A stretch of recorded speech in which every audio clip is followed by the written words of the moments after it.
All right, good afternoon, everyone, and welcome to our latest installment of OTA on the Air. My name is Irwin Shires. I'm Vice President of Education and Engagement for the Ohio Trucking Association, and I will be presenting today. Tom Balzer is, I believe, en route somewhere exotic. He's all masked up and socially distanced from people, but happy to step in. And our guest today is someone I've gotten to know very well over the past year, Mr. Lee Darden.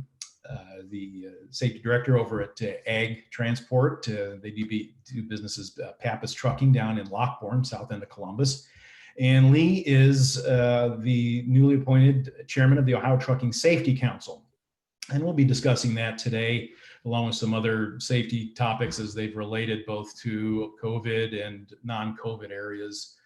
We've had so many things change on us this year that we felt it was really good to bring Lee in and see what his perspective is on how these changes have affected him from a business standpoint and from a safety council perspective, how we can share the best message we can for all of our members from safety on safety issues going forward. So Lee, welcome, and we're really happy to have you on board today. Well, thank you, Irwin. I'm glad to be here.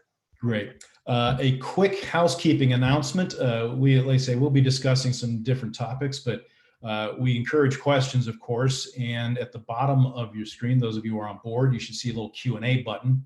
If you push that and a little box will open up, you can type in your question. I'll keep an eye out for those, and we will cover as many of those as we can at the end of our discussion. So with that in mind, we'll get started. Lee, you assumed the role of Safety Council Chairman this year, right about the same time the Bureau of Work Comp, who oversees our Safety Council, mandated that all Safety Council meetings for the next year, fiscal year, which takes us through next June, have to be held virtually. So what is the most important thing you think members need to know about the Safety Council as it is adjusted to, we hope, this very temporary adjustment to its schedule? Well, we are hoping that the members will stay engaged. I know that the COVID has kept us inside and for all the right reasons, keeping this safe distance from each other. But we're hoping that they stay engaged by participating in the virtual, because the information will be the same. You just be seeing it from your desk, and that helps you to stay informed. We still put together the people to come out and speak to us to give us this information, and just taking the time. It's kind of I think a little bit more inconvenient for you to be at your desk and be able to get the information that you've always wanted to get when you participated in person. And hopefully, I'm optimistic, I guess, that by next year, I know that we've already scheduled that we'll be virtual for the whole entire year, but I'm pretty optimistic that as they keep working on vaccines, and maybe that will change in the first of the year or so. I'd like to think so. We know our industry is so tied into in-person engagement as much as it can be. But you're right in that the benefit we hope is those that can't travel, whether their companies have travel bans or whether they themselves just have concerns, maybe they're high risk for catching it, can still enjoy the content that we have put out there for everyone. So we hope that keeps everyone engaged. So from a pure safety standpoint, Lee, what has been the single biggest challenge for your company that's been brought on by COVID this year, and how did you guys handle it?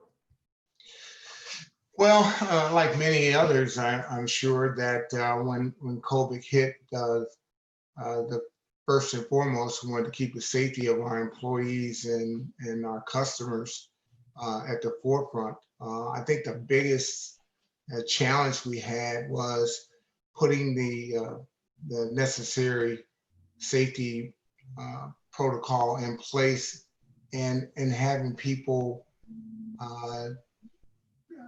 adhere to it, if you will. Like I've talked to before, that there's a lot of different beliefs out there, whether it was a hoax and so forth. So getting people to mask up and getting people to use proper hygiene was one of the biggest things that I felt as a safety manager. And I put in there slash risk manager, because the way I tried to explain it to them is we could not afford to have them be sick or ultimately be out for a prolonged amount of time, because it would hurt the company and hurt them as well. What we've seen thus far right now is that most of our employees are doing what they're supposed to do to keep themselves safe. And fortunately, we haven't had anybody catch or contract the disease and had any fatalities or anybody succumb to that. So I believe that was probably the biggest thing. And then, you know, as this thing continued to roll forth, our business, and like everybody else, our business became slower. We had to lay people off, unfortunately, because of just maintaining our company. And that has thus far, since then, things have gotten better. We brought everybody back, and now that we're doing better in managing how we do with the virus, we're doing pretty well right now. That's great to hear. You know, we talk about what drivers have needed to do. You know, being, as we've managed to keep trucking in the forefront as an essential business this year, and driver standpoint obviously changed dramatically. You know, the opinion has gone back up because suddenly they realized that these people that you know, the majority of the people would only hear about on the news when something wrong happened. All of a sudden, these are the guys that are bringing the toilet paper and the hand sanitizer to their shops. What in terms of training this year? This is one of that, you know, it's kind of near and dear, I think, to both of our hearts, having done these things. In terms of content, and also method of delivery, how have you had to adjust your driver's training program in terms of, you know, beside the standard, you know, regulation stuff, but the additional sort of layers of understanding that they needed to have going out into the country, dealing with everything we're dealing with COVID right now? Well, we really emphasize, you know, training. It's good question you had. We always emphasize training in the trucking area, if you will. But we had to put other protocols in place because it was not normal. For instance, when we go to our customers, we wanted to make sure that our drivers were aware of what we wanted them to do as far as the mask and gloves and so forth, and keeping the social distancing. I think that was the biggest thing we wanted to tell our guys. We wanted to make sure that they kept their social distancing when they went to our customers, and our customers were asking what we were doing in efforts to keep our people safe. We always have monthly training sessions with our guys, and the big emphasis on all of our safety trainings here since the COVID has been, number one for me is re-emphasizing that their health and safety was number one. We've talked before that I've always thought that the trucking industry needs to think more about where the drivers are going to be going after they stop driving. We've had several number of our employees who have gotten sick and passed away because you know, they don't go to the doctors and so forth and so on. So what I emphasize in our training, along with, you know, keeping your safe distance when you're out there as far as driving, not speeding, not following too close, all of those things that the trucking safety managers already emphasize. We put some basic, hey, you need to make sure that masking up and keeping your hands covered and washed and all that stuff was number one. Right now, their health is, if we don't have the drivers, then the companies are done anyway. So that was pretty much our what we had to do is emphasize that in our training sessions. Right. And I know we saw by, the ATRI report came out earlier this week that was listing all the annual listing of all the greatest concerns that carriers face. And of course, the shortage of qualified drivers remains right at the top of the list. Kind of a follow up on the training question, Lee, was something we had discussed, which I thought was pretty fascinating and important. It goes along with that comment you made about, what they do when they're done driving. Do you think that there should be more of an emphasis in a driver training scenario about making sure drivers understand what it takes to stay healthy and in shape on the road, so that they can, and not just the bare minimum so they can pass their DOT physical every year, but to improve their quality of their life while they're out on the road? Yes, that's one of the things when I joined the safety council and was listening to all of the safety concerns of our safety managers. One of the biggest things that I always advocated was, your health. I spent 27 years with the Highway Patrol, and physical fitness and all of those things were just a norm, if you will. I talk to my drivers all the time, and I think this is very important that we try to talk to our drivers about their health outside of that 2-year medical card. And what I mean by that is drivers are out there, 12 to 14 hours a day. They're in the truck. By the time they get off work, they go home, they try to have a little family life, a social life. They eat, they shower, and then there's sleep. There's no physical activity as far as exercise or anything like that. And that's very important. I think that I try to emphasize to them that 20 minutes a day, that they can just spare 20 minutes a day of getting some kind of physical fitness in that can prolong their life, because there is life after trucking. And that's what I wanted to emphasize, that once these guys stop driving, you hear all the statistics about guys who retire, who say they're going to go and travel. They maybe go on a couple of fishing trips. They maybe go on a camping trip. They get home, they sit down, and somebody will say, "Hey, Lee retired and 6 months ago," and then you hear about them passing away. There is life after trucking, and it's important that we try to give our drivers some tips on how they can stay healthy and prolong their life after driving. It's so important, because we for all of us that are in the business, whether we've been in it our whole lives or sort of came into it as a career move, you're right. There's nothing to compare for driving for a living, and because I did it for 9.5 years, and you're right. It's almost like a jet lag situation.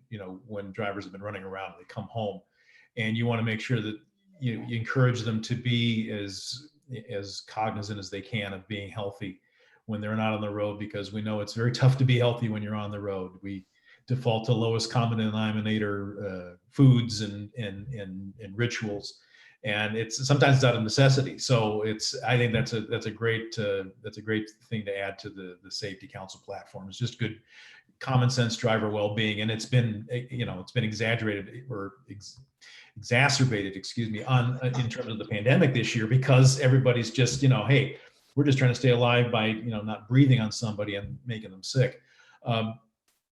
And since you mentioned your 27-year Highway Patrol career, I'll segue into that quickly.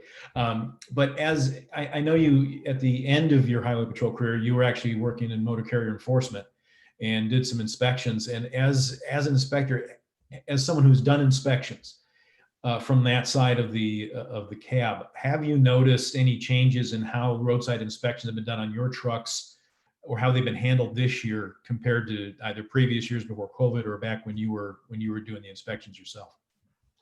Well, yeah, I stay in touch with most of the guys I used to work with. I'm fortunate to be in the area where I was working, and sometimes when we get those inspections, and if it's bad enough, they give me a call and say, hey, you know, your driver did this, and then I've even gotten calls where they say my driver was really polite and all those things, because that's what I try to bring to the company and give them some insight on how to get through good inspections. But yeah, I've talked to some drivers, talked to some inspectors on what they've done and what changes they've made, and they weren't inspecting any trucks. There was a period where the Highway Patrol had mandated that they were not to be in contact with any of the trucks unless it was absolutely necessary. So therefore, no inspections were being done. And then when they got the green light to do inspections, there was most of the inspectors were pretty leery about approaching trucks, getting close to people, touching things, and so forth. So therefore, a lot of contact, if you will, was limited. They no longer were getting up into the cabs of the trucks where the drivers are, and they were kind of inspecting from a distance. And so when we didn't get those inspections over the 24-month period, you kind of seen a difference in your number.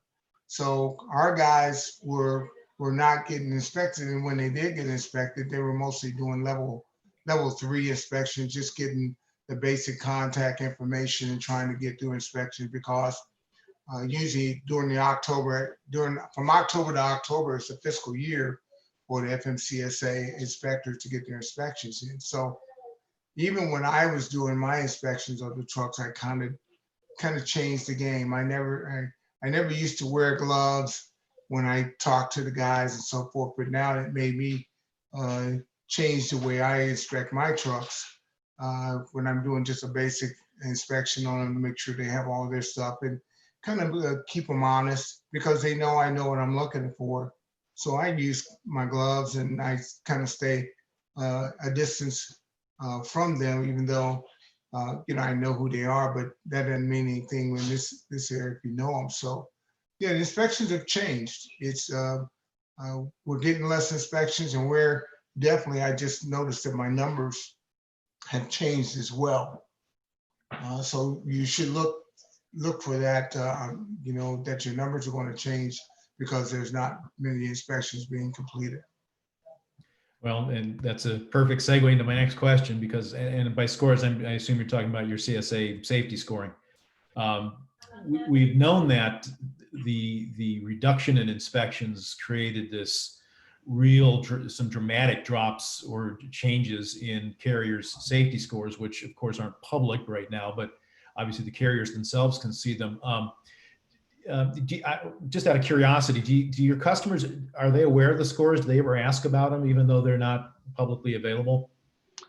Yeah, well, most of our, and that's a good question, because when I first got here, we're in the intermodal world, and in the intermodal world, it's a little bit different than the companies that have the van trailers and the tankers and so forth, because in this world, the chassis and the containers are used by so many other companies.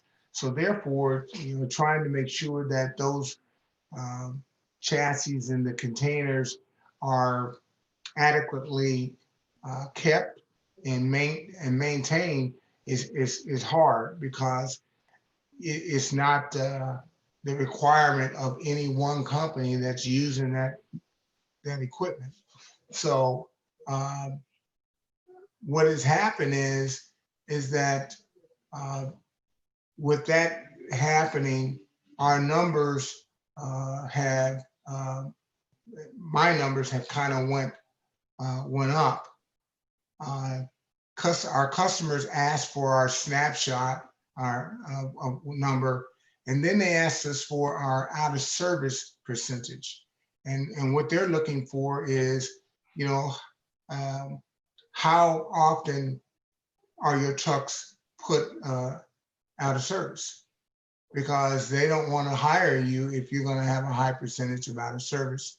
So one of the tasks I had here coming into the container world is trying to get our guys to really look at these equipment and see if we can stay out of the out of service violations, because customers look for companies not only with a good snapshot, but with a good out of service score, so that they know that company is doing all they can to make sure they get those deliveries there on time.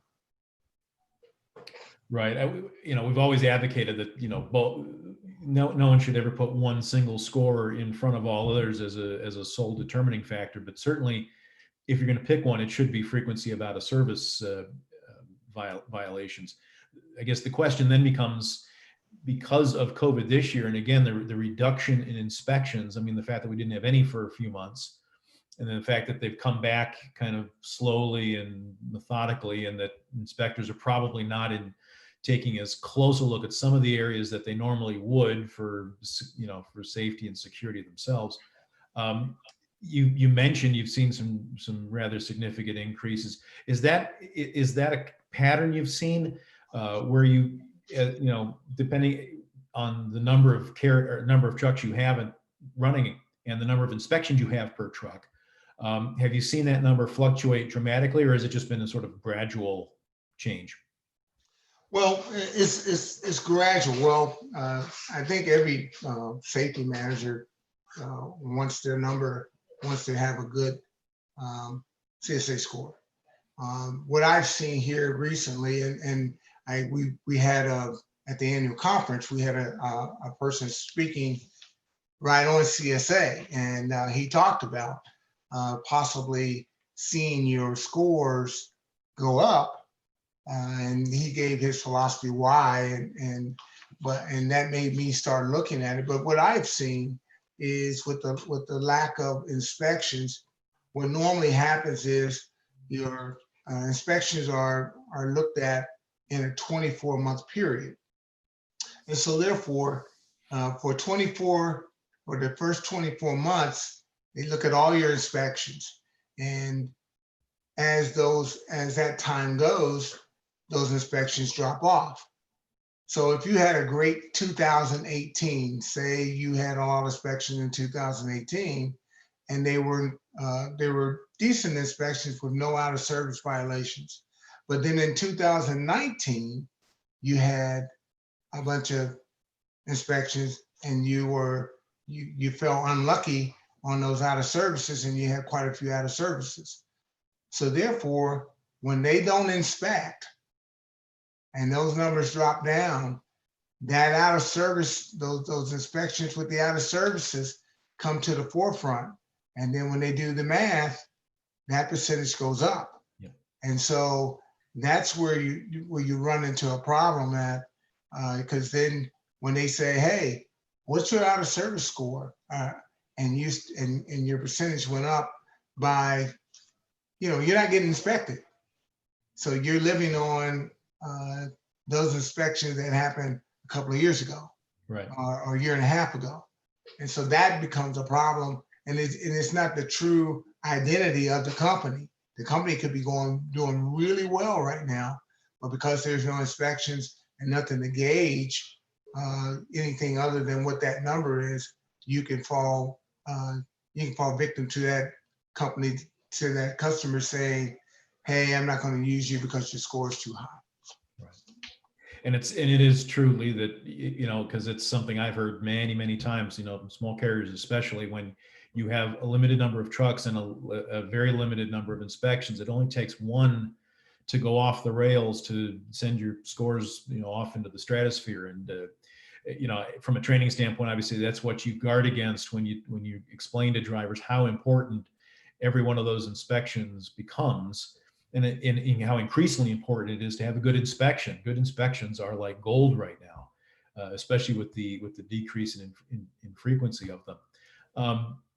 I guess one of the other main areas I wanted to hit on with you today was, the other byproduct of this year has been this dramatic change in how a lot of the regulations have been handled, or enforcement, like we talked about with inspections, but also with the sort of indefinite extensions everybody's received for credentialing, for renewing licenses, certifications, and all the all those requirements seem to have just gone into this sort of indefinite hold period, because it's just been so difficult for anybody, driver, staff, carrier, to get their credentials renewed in a timely fashion.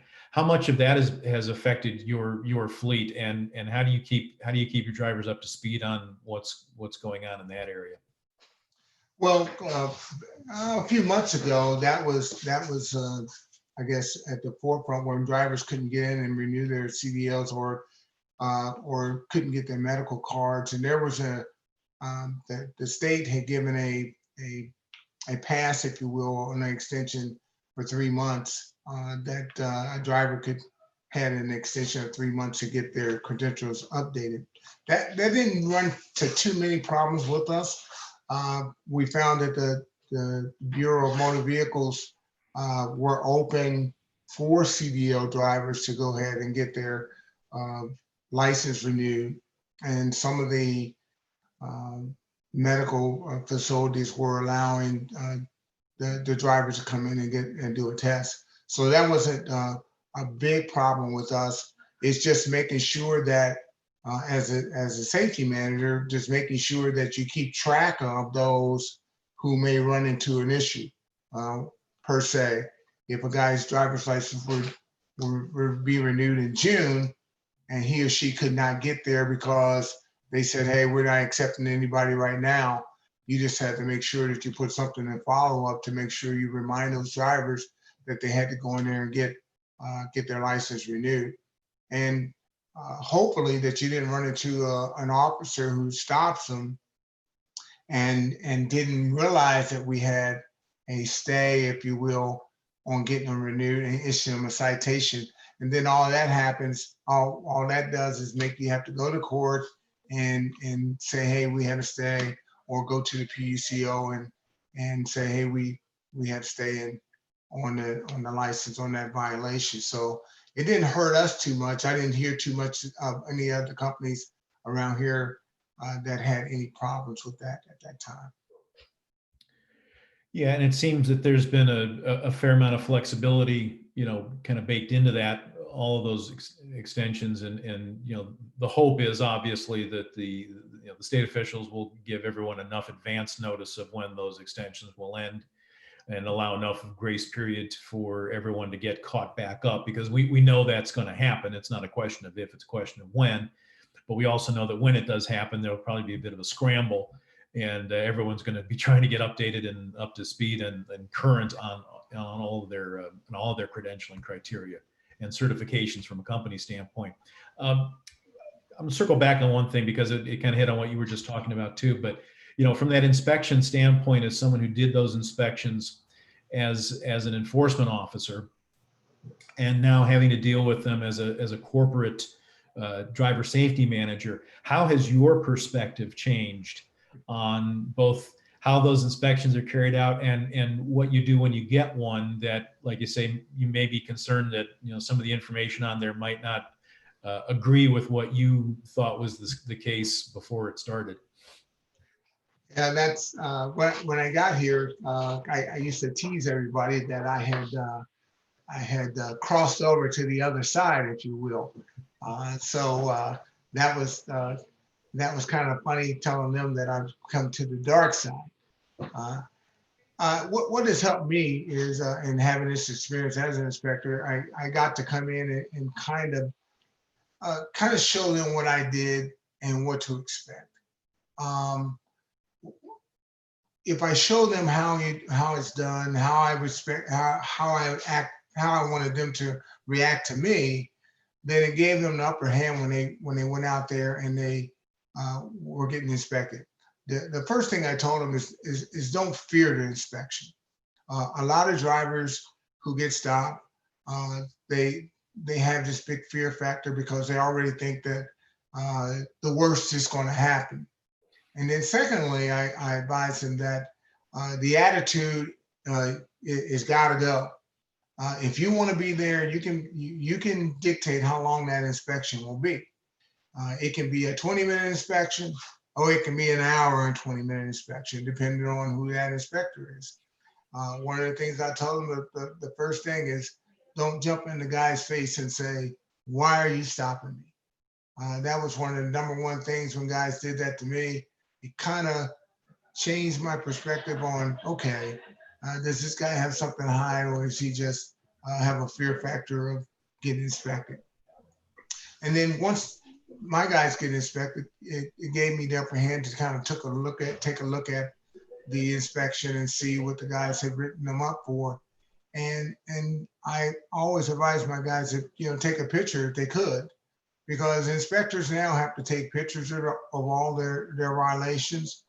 And if it didn't look like it was correct, I didn't really go hog wild about it. I just give the inspector a call and say, hey, I'm just trying to get some clarification. And so that has helped me because I've done it before.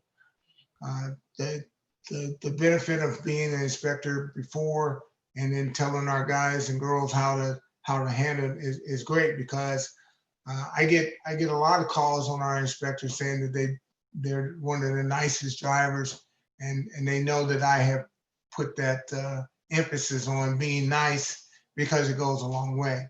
And so that has helped us a lot. They don't give you a break.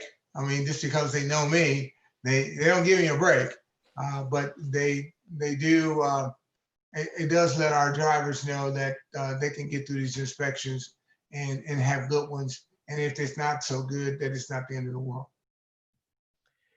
Right. Yeah. Hopefully your staff doesn't give you too much grief for the fact that they don't cut your breaks off of that.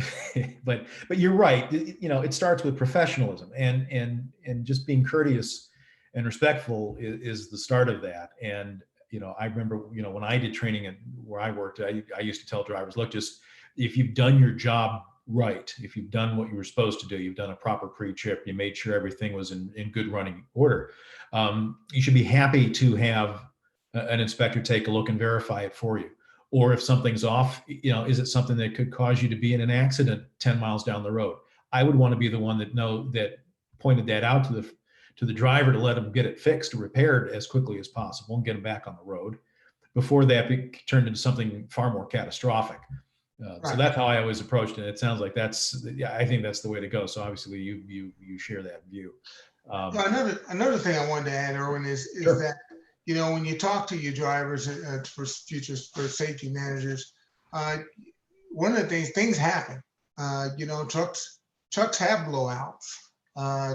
Tires go flat, lights go out. Things happen. What we try to eliminate is those things that we know that shouldn't have happened. You should have saw that one of your lights, your headlights wasn't working, or the biggest thing is your fire extinguisher was discharged. That makes me a little angry sometimes because they step over that thing. And that's some of the things they should see. But things happen. I'm not one of those guys that crack the whip all the time, if you will.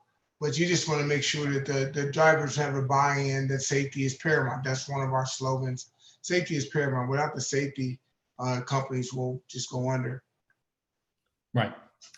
And you're right. It's a great buy-in just to let them know, look, you have an equal hand in this, whether you think you do or not, because you are representing the carrier on the road. You are the face of the company when you're out there. And when both customers and inspectors are looking at you, they are not just looking at you, they're looking at the staff, they're looking at the organization, and they're looking at everyone's ability to do what needs to be done to make sure these guys are running safe. So sharing that view, I think is paramount. So That's good stuff, Lee. And as always, we look at that, and we look at the Safety Council as a chance for everybody to share ideas like that, to get guidance and help in areas, that sometimes it's not that we don't think they're important, but just sometimes in the hustle and bustle of everyday work, which has been compounded by trying to work through COVID, just they get pushed down the ladder of importance. And I think that's one of the areas I think everybody needs to sometimes focus on. And I think what Safety Council is really good for is just a moment, an hour a month to stop and remind everybody, hey, this is an important factor in your overall safety profile. And when we bring those topics up, we want people to know that it's an engagement that encourages them to share it's like a train the trainer thing, right? We bring you the information that you then take back to your fleets, share with your drivers, and help make them safer for everybody. And in everything else, it helps improve our profile with everyone. And that is as we know, that's a constant battle. Well, that is all the questions that I had. So this is a chance for those of you on board to ask your questions. Again, tap that little Q&A button at the bottom, and you're more than welcome to put a question in there, and Lee will be happy to answer it. We'll just, while we wait for a question to pop up, I'll just give you one more, just give you a chance to put your goggles on to the future here for a minute, or your magic 8-ball or whatever, to see if you think, the rules are so open-ended right now, because this open-ended question is, when are we going to be able to get back to some semblance of normal business? And I won't put you on the spot by trying to guesstimate when that's going to happen, because everybody's trying to do that. But, we see a lot of carriers are talking about what, as they plan to go into next year. We're all in the middle of fourth quarter now, and trying to understand what it takes what it's going to take to be successful and competitive and supportive for everyone going into this, another big year of uncertainty. What trends do you think are going to be the most important to watch as we go into 2021 for carriers in general and within the safety realm? Well, I think as far as in the trucking world, things are going to be, folks are going to do the same thing they've been doing. The only big emphasis, I think, that will remain a constant for our companies is to make sure that we don't forget about that COVID is still alive and well. I mean, I'm not saying, have this great fear factor that we can't do anything, but I think our businesses will thrive, but we got to keep our employees healthy. There is a driver shortage in the country. I mean, you said it, I just read it. We have a shortage here. We're trying to hire drivers, and it's a task. But I think if we, in order for us to get back to some kind of normalcy, business, making sure our drivers do the safe things as far as driving, and making sure that we, as a company, have on-time deliveries, and make sure that all of our people do what they're supposed to do. I think we got to make sure that we keep our drivers focused on being safe as far as their health, because if this thing gets out of hand, then and it affects our fleet, then we have drivers out, and that we just can't afford. And I think, but everything else will fall into place. I think, next year, as they get a handle on COVID, I think our trucking world will be great. I mean, people need trucks. I mean, the more trucks you see on the road, the better the economy. Right. But I think if anybody had to guess, their number one priority is making sure your people are safe, because without the people, your business can't really run and flow the way it should be. Right. No, all very, very important points. And again, I think we're all in this expectation that, we're going to get out from under this, because, I know there is just, I've talked to too many people who just feel like they're so just mentally fried from all this. It's just put a whole extra layer of concern on us that just kind of, it permeates everything you do. And you try to be the source of comfort, the source of understanding and encouragement to everybody. And even from that standpoint, that can wear on people too, just because you're always concerned about your family's health, the health of your friends, if you know of someone who's contracted it, maybe in the hospital or something. So yeah, we've really come through an amazing year, Lee, and I think we have another one coming up. So for you to have jumped into the chairmanship of the Safety Council, trust me when I tell you, we appreciate you being there. We appreciate your understanding, your wisdom, and your experience. All will help, I think, keep Safety Council going, in a virtual format as best we can. And hopefully we will all look forward to the days when we can all, convene together again. Let me check the question and answer queue. Still don't see any questions. Apparently we covered everything. So another minor miracle for us. Well, with that, Lee, I will thank you once again for taking part in this session of OTA on the Air. For those of you that joined us, again, we really appreciate your support.